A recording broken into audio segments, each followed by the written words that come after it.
Amigos, tal y como les había anunciado en nuestra hora cero de Telenoticias, abordamos temas de economía, nos concentramos en un archidebatido tema del fideicomiso vinculado a la termoeléctrica de Punta Catalina. ¿Cómo van los numeritos de la economía? Lo abordamos con la voz autorizada, con el ministro de Economía, Planificación y Desarrollo de la República Dominicana, el profesor Miguel Seara Hatton. Gracias por acompañarnos. Muy buenas noches. Muchas gracias. Al fin lo tengo acá. Qué bien. Hablemos un poquito del fideicomiso que está sobre el debate. Hoy veíamos cómo seguían comentándose en torno a una auditoría que se había publicado en el Listín Diario. El propio consultor jurídico del Poder Ejecutivo llevaba una misiva a la Cámara de Cuentas para una auditoría financiera, buscando elementos para trabajar el debate que ha convocado el propio presidente de la República. ¿Usted cree, desde la perspectiva del economista maduro, formado, que el fideicomiso es la figura que más le conviene a Punta Catalina? Mira, es una figura, puede ser una empresa pública, puede ser una APP si quieren, pero el fideicomiso es simplemente una figura en donde el Estado conserva totalmente la propiedad y garantiza que los recursos sean utilizados para reinvertir, para la evolución de las empresas. Simplemente es una figura muy común en América Latina. En Ecuador, por ejemplo, ahora en el 2021 hay 873 fideicomisos públicos. En México hay 589, en Colombia hay 258, en Panamá hay 103, en Guatemala 77, en Honduras 63, en Perú 23, en República Dominicana hay 21 en este momento. Entonces, que se necesita una ley para mejorar algún aspecto, mejorar el control, tener una especie, digamos, de ciertos límites en materia de endeudamiento. Eso no tiene eso no es problema. O sea, eso es normal en cualquier mecanismo de administración pública. ¿Cómo se aplicaría la ley famosa de compras gubernamentales? Eso no le veo nada de particular, no tiene nada. O sea, no estaría reñido el fideicomiso con la ley de contrataciones públicas. No tiene por qué estar. O sea, simplemente se establece una norma. Una empresa, por supuesto, o sea, no puede pasarse 5 meses en un proceso, digamos, de licitación, tiene que ser un poco más ágil, claro, ¿no? Pues si se daña alguna pieza, no se puede parar la producción de energía porque la pieza tiene que cumplir un procedimiento. A veces o sea, hay que buscar una flexibilidad, pero respetando la ley. Claro. O sea, yo no le veo ningún problema. Realmente no lo hay. Esto es más bien una garata política, ¿no? Pero es simplemente un instrumento. O sea, así como tú puedes decir, bueno, la empresa pública. Una empresa pública no es mala ni buena per se. No necesariamente. O sea, la empresa pública tiene una función en determinado momento, no la tiene a lo mejor en algún tipo de actividad, pero la puede tener en otro tipo de actividad, tiene una razón de ser. Entonces, y obviamente tú tienes que crear cierta regulación. Por ejemplo, ahora mismo las empresas públicas se están registrando en el CIGEF. Claro. Se empezaron a registrar en el sistema de registro de la administración del presupuesto nacional, ¿no? Eso es un avance, eso se acaba de lograr ahora. Empezó este año, ¿me entiendes? A lo mejor tarde un año para que se pueda funcionar bien, pero eso simplemente es. He escuchado otras opiniones que hablan, por ejemplo, también de que pudiera ser una compañía por acciones. Alguien ha ido al recuerdo de que, bueno, puede replicarse un poco el tema de la capitalización que se hizo en el primer gobierno del PLD. Otra persona ha hablado, bueno, ¿por qué no venderle acciones al pueblo, a los propios dominicanos que radican en el exterior y sigue siendo una empresa estatal? Mira, el gobierno pensó que la figura más adecuada era el fideicomiso, porque hay cierto control, hay garantías, que se pueden mejorar los controles, repito, todos los controles se pueden mejorar, ¿no? Pues es propiedad pública. es un disparate afirmar que se va a vender. Eso ya el presidente lo ha aclarado muchas veces. De hecho, este gobierno ha aumentado el patrimonio público, sí, porque este gobierno fue quien compró Refidonza. Sí. Este gobierno fue que pagó la carretera, ¿no? de Samaná. Este gobierno fue que ha readquirido alrededor de 100.000 tareas de tierra del CEA. O sea, el patrimonio público se ha engrosado en este gobierno, ¿no? Y ha planteado claramente de que no va a privatizar, ¿no? O sea, no hay, yo no le veo el sentido de este debate, esta crisis. Esta crisis. Simplemente esto es un instrumento que puede mejorarse, sí. Mucho puede mejorar. Bueno, pues ya pongamos las limitaciones, las regulaciones, y ya, y eso no es. Y después los abogados se pelearán y dirán que si la A y la B o la C o el tal párrafo. Bueno, esas son cosas digamos, propias de la actividad profesional de ellos. De ese mundo. Por cierto, hoy el Día del Abogado en la República Dominicana, así que mis felicitaciones, nuestras felicitaciones a todos los abogados de nuestro país.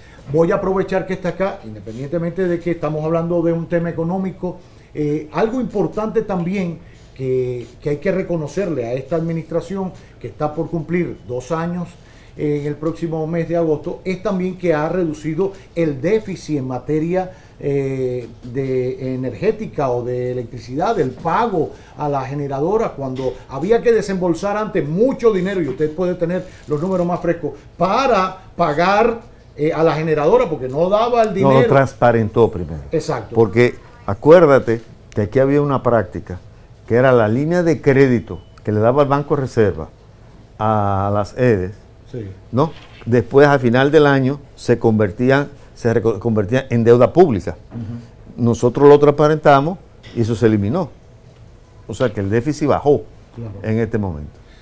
Pero hablaba también del tema económico en cuanto a los números del crecimiento. Ayer el presidente Leonel Fernández increpaba al gobernador del Banco Central y decía que de alguna manera mentía cuando decía que el país había crecido un 12.3% en la economía en el pasado año, comparándolo con el 19 o con el 20, etcétera. Realmente no comemos con números, pero hacen falta para saber qué hicimos o dejamos de hacer y proyectar lo que vamos a hacer.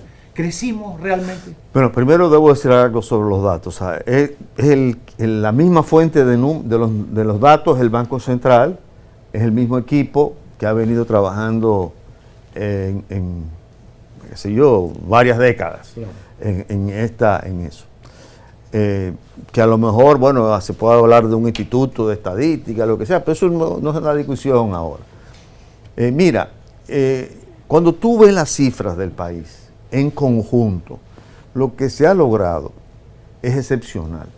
Si a mí a principios de año me dice el gobierno que en los debates que teníamos, que se iba a reducir el déficit en 57%, o que en porcentaje del producto se iba a reducir en 64%, o sea, teníamos 7.5% de déficit en el 2020 y terminamos con 2.7% en el 2021, ¿no? Eso significa una reducción de 64%.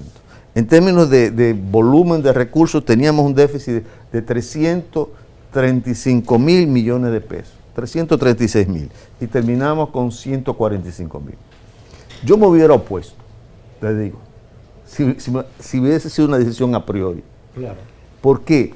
Porque cuando tú reduces el déficit en esa magnitud, tú estás bajando la demanda agregada a la economía. La demanda, como hubo el confinamiento, así se cae la demanda, ¿no? Y el nivel de empleo, de actividad económica se caería. Pero aquí ocurrió lo contrario. O sea, aquí se dio una combinación de un crecimiento de 12.3% con relación al año 2020 y de 4.7% con relación al año 2019. Pero no solamente eso, o sea, eso se dio junto con la reducción del déficit.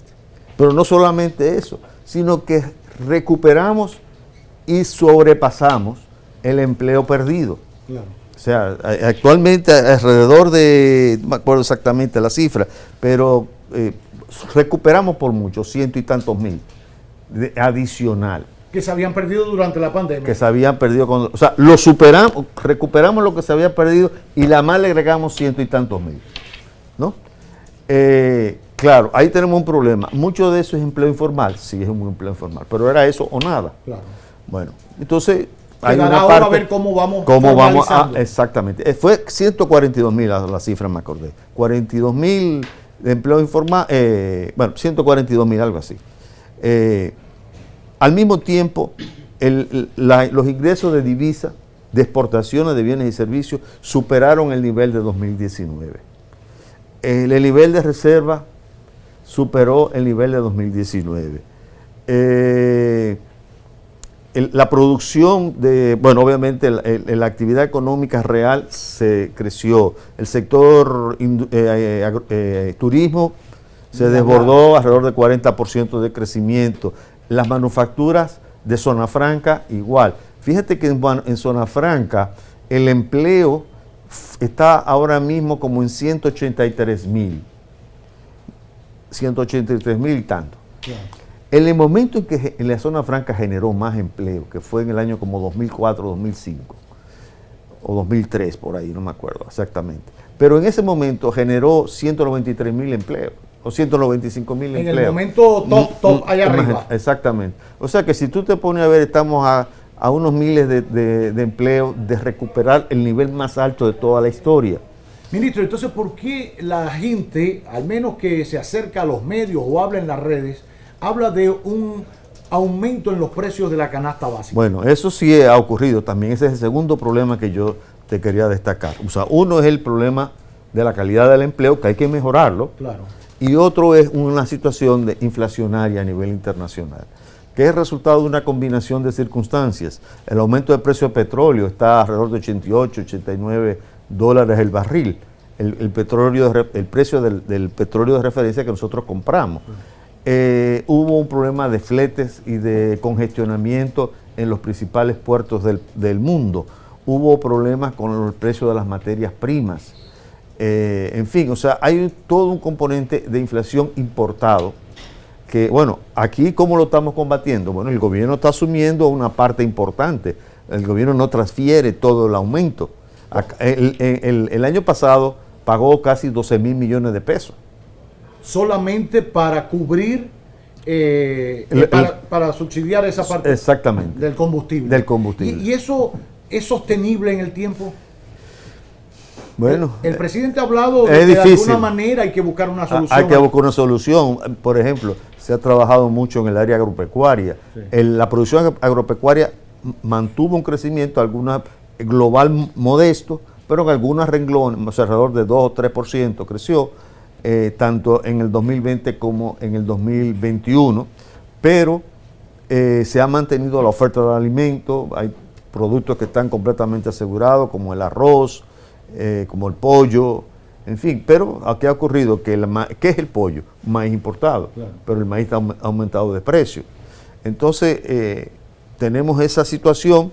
La forma como ha querido hacerlo el gobierno es garantizar, mejorar los servicios de distribución, ¿no? Para que le llegue a la gente más barato. Ahí están los recursos que están utilizando desde INESPRE, ¿no? Para que pueda costar menos la alimentación, y algunos subsidios que está dando por diferentes vías. Sigue siendo, recuperando el tema del combustible, una espada de Damocles que tiene esta administración. Creo que el propio presidente ha dicho que es la cosa más fuerte que pudiera impactar la gestión. Y en verdad, de alguna manera hay que ir pensando en una solución, porque creo que hay que semanalmente, ¿cuánto? 500 millones. 400, depende, 300, 400, hasta 500. 500 millones de pesos que hay que meterle a eso de los combustibles para que el precio del gas, de la gasolina, no aumente. La semana pasada cubrieron 100%, no es que subieron un pesito o 0 centavos.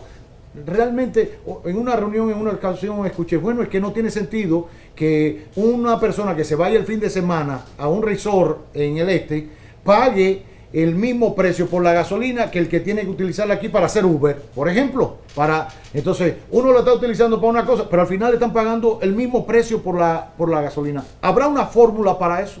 Bueno, uno de las reformas que ha planteado el presidente es la ley de hidrocarburos. Él la está planteando, hay una comisión que está trabajando en eso. Vamos a esperar a ver qué nos da esa comisión dentro del CES. Claro, el Consejo Económico y Social. Hay que esperar a ver cuál es la propuesta que nos trae. Debe ser una propuesta de cierto consenso, ¿no? Que tome en cuenta las necesidades fiscales, que tome en cuenta las necesidades de la población, ¿no? Entonces, en su momento hubo otro tema importante de debate que fue la reforma fiscal o cumplir con la ley del pacto fiscal, que implicaba hacer una reestructuración para tener más ingresos para poder operar, para que la gente entienda. Porque la gente, el dinero no es una maquinita que está ahí debajo de la mesa del ministro sacándolo del gobernador hay que generar una serie de cosas que hoy están subsidiadas. Se habló en su momento de quitar ciertas exoneraciones que existen. Lo digo porque no sé cómo ustedes pueden armar un presupuesto. Mira, yo te digo una cosa, el año pasado que se hicieron como 3 o 4 presupuestos, sí, se hicieron una fatiga presupuestaria porque al final no se quiso hacer el adenda del presupuesto del 2022, ya la gente estaba agotada de tantos presupuestos que se tuvieron que hacer. Y el dinero rindió. El dinero dio, mejoró la tributación bastante. Yo creo que está influyendo mucho la confianza que genera el gobierno en cuanto al uso correcto de los recursos, el tema de la corrupción, el tema de enfrentar la impunidad, todo eso son factores que influyen y que crean confianza. Además, hay una clara devolución, o sea, si tú te pones a ver, hay más de 800,000 personas que hoy tienen agua que no tenían, servicios están mejorados, no todo lo que deseamos, claro, pero han venido mejorando y la gente lo siente en el interior del país. Pero mira, la reforma fiscal va a ser necesaria en algún momento.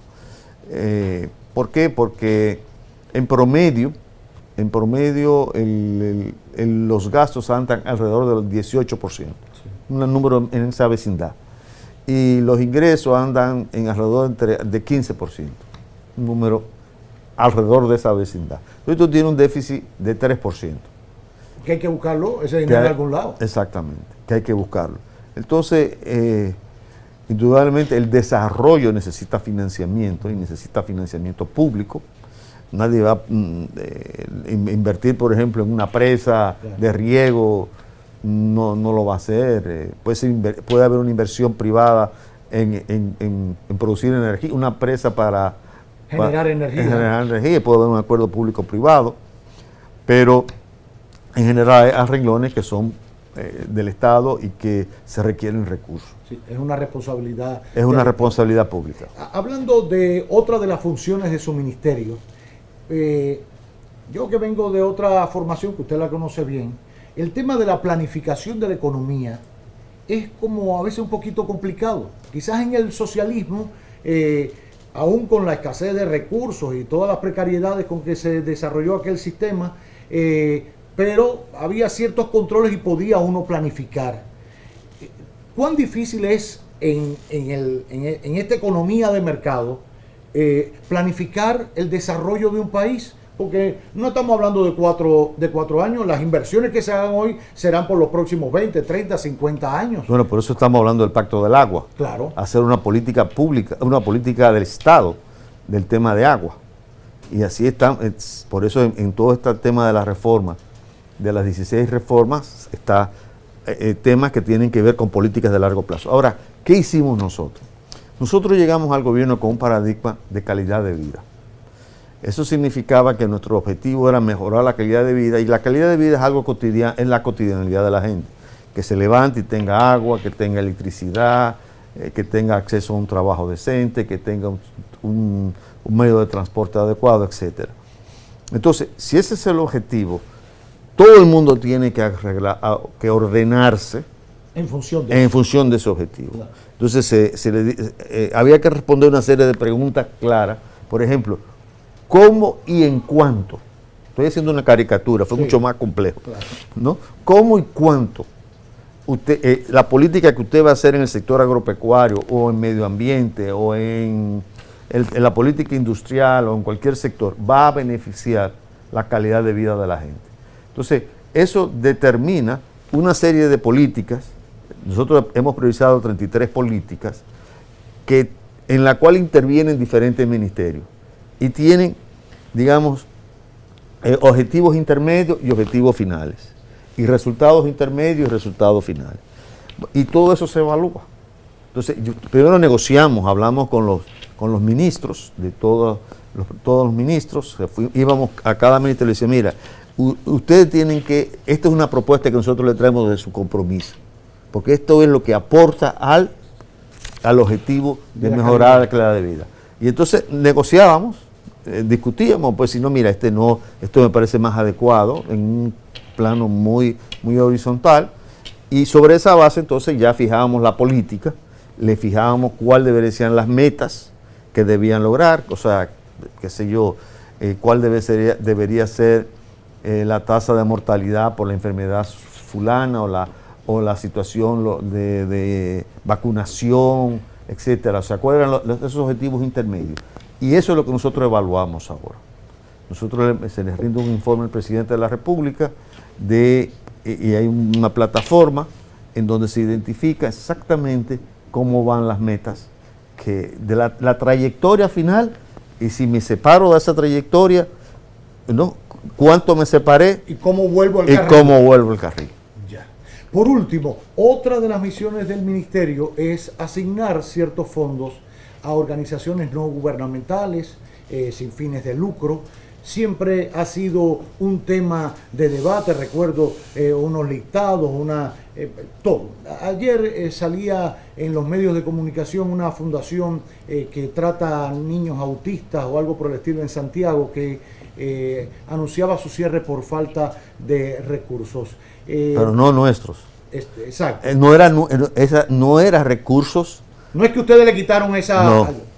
Ya. Ahora, ¿cómo ha funcionado eso este año? Mire, el problema de ese apoyo es que había una serie de instituciones, son alrededor de 1,000 que reciben ayuda, y ahí había de todo.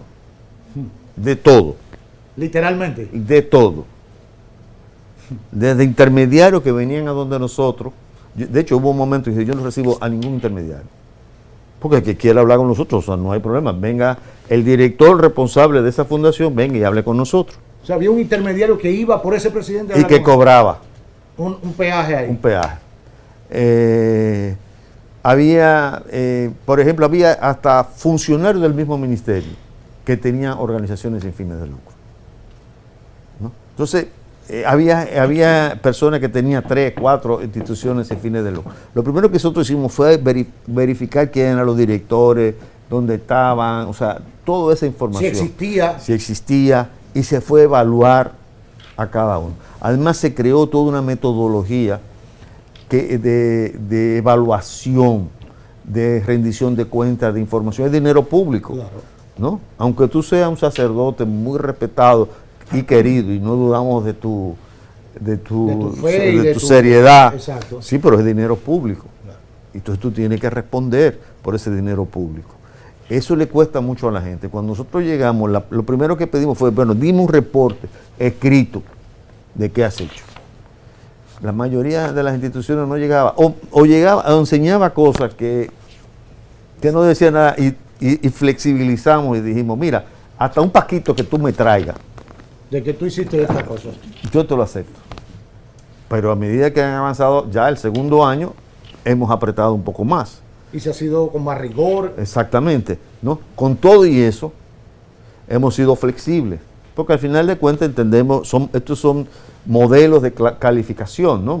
Puede dar un valor normativo, una primera evaluación, pero bueno, puede ser, mira, esta institución está jugando un rol muy importante en tal área donde no hay nada, y hay que apoyarla, o el gobierno toma la decisión de que esa área es importante, bueno, sí, pero la calificación no, bueno, no importa, vamos a apoyarlo, vamos a enseñarle cómo se hace la cosa correcta y se le asigna más recursos, ¿no? Nosotros hemos dado cursos, talleres, de todo, pero todavía le cuesta a mucha gente. Le cuesta a mucha gente decir, bueno, pero yo soy fulano, y sí, yo también, yo soy sutano. Y el dinero que te estoy dando es de no es mío. Fuente Ovejuna. Exactamente, exactamente. Entonces, eso siempre crea el mismo problema, siempre crea el mismo problema. Hemos tenido otras mayores dificultades en algunos casos, pero es un problema que tiende a mejorar. Y me imagino que todos los años para esta fecha crea ciertas tensiones. Por último, ya le dije que la otra era la última, pero esta, porque por muchos años le invité y usted con mucha deferencia iba a nuestro programa de radio, esto no tiene nombre, venía al noticiero. No es lo mismo estar en la oposición que estar en el gobierno. No es lo mismo con guitarra que con violín. A la hora ya de asumir aquello que cuestionaban al gobierno de turno, verlo ahora del otro lado, ¿cómo lo ha logrado? Sin traicionarse a sí mismo. Pero yo me siento muy orgulloso del trabajo que tengo, me siento muy orgulloso del equipo con el cual trabajo, me siento orgulloso de Luis, mi amigo, pero mi presidente también ahora. Realmente hemos trabajado con el compromiso. Yo soy el mismo, yo ni tengo ni guardaespaldas, yo ando con mi carro, un chofer, obviamente, porque aquí se necesita, claro. Pero mi vida es más intensa en cuanto a los horarios, porque también tengo que cumplir y el presidente convoca a tal hora o de noche o lo que sea, pero lo único que ha cambiado es eso, yo diría la intensidad, el compromiso, pero yo siempre he hecho lo mismo que estoy haciendo ahora, o sea, yo... Bueno, tengo mi salario, obviamente, pero nada más que eso. Y nada, y trabajo. Puede ser que haya algún loco, siempre hay algún loco que se cree que es más inteligente que los demás y que puede robar. Pero tengo la convicción de que si lo agarran, será sometido. ¿No? Que no enseñará el carnet del partido ni llamará a nadie para que no lo lleve. No, y eso no vale, eso no vale. ¿No? Puede ser que en algún lado me dicen que en tal pueblo hay problemas, bueno, está bien eso, pero yo te puedo decir que de este grupo, digamos, de los ministros y directores generales de las principales instituciones del Estado, hay una mística muy clara de hacer las cosas bien hechas. Yo espero que sigamos así por los 4 años y si hay oportunidad en otro periodo o cualquier otro dirigente del partido que sea, pues ojalá que esto siga así. Nosotros tenemos que cambiar la cultura. La cultura política en la República Dominicana es el clientelismo. Llegamos a la barbaridad histórica de que en este país la corrupción y la impunidad eran instrumentos de gobernanza para garantizar la gobernabilidad. Como te decía antes, tú no puedes controlar a un loco que se crea más inteligente que todos nosotros, que me puedo robar 5 millones y nadie se va a dar cuenta. O 100 millones, o 1000 millones, lo que sea. Pero la impunidad es una política pública. Claro. Y mientras existía impunidad, la probabilidad de que nos robaran era creciente. Ahora tenemos una justicia independiente. Nosotros fuimos víctimas como partido de 37 sentencias en contra. Nosotros cada vez que había una elección, el árbitro tú no confiabas porque el árbitro negociaba, o sea, era una cosa que no debía ser. Aquí cada elección era un trauma, ¿no? Yo creo que hay un compromiso de este partido y de este presidente de que las elecciones no tienen por qué ser un trauma, ¿no? Y que tenemos que tener, como en efecto hemos tenido, gente sin ningún compromiso, gente independiente que asuma los distintos mecanismos de arbitraje de la sociedad, o las altas cortes, o la Cámara de Cuentas, ¿no? Entonces yo creo que hay un cambio en eso. Va a costar porque hay una cultura. Claro. Todavía hay gente que se me acerca y me dice, pero yo no, eso no existe. había gente que se me acercaba y me decía, empresario, cuando llegamos al principio, que me decían, bueno, un grado a grado. Y eso no existe. Aquí solamente, tú quieres hacer negocio con el gobierno. Bueno, hay dos formas. O una licitación o una APP, un acuerdo público. Exactamente. Esos son los dos mecanismos que hay, ¿no? Y ahí ha sido consecuente con eso. Sí, o sea que yo no he cambiado absolutamente nada mi estilo de vida. Mis hijos, mi familia, mis libros. Y espero escribir un buen libro de toda esta experiencia. Después de esta experiencia. Y le hará mucha falta a sobre todo los que aspiren a una gobernabilidad con transparencia y con respeto al ser, al otro, al profesional, al que se dedica verdaderamente a echar adelante el país. Que solamente con buen pensamiento, con formación académica, con instrucción cultural, solamente con eso se puede echar adelante el país sin necesitar meter la mano y hacer triquiñuelas ni nada por el estilo, basándose en la confianza del hombre y la mujer, siempre y cuando tenga valores en el fondo que mostrar. Gracias, ministro, gracias por venir a esta hora. Un placer. Gracias. El ministro de Economía, Planificación y Desarrollo de la República Dominicana, Miguel Seara Hatton. Arrancamos por el fideicomiso de Punta Catalina y mire todo lo que hemos abordado en exclusiva en esta Hora Cero.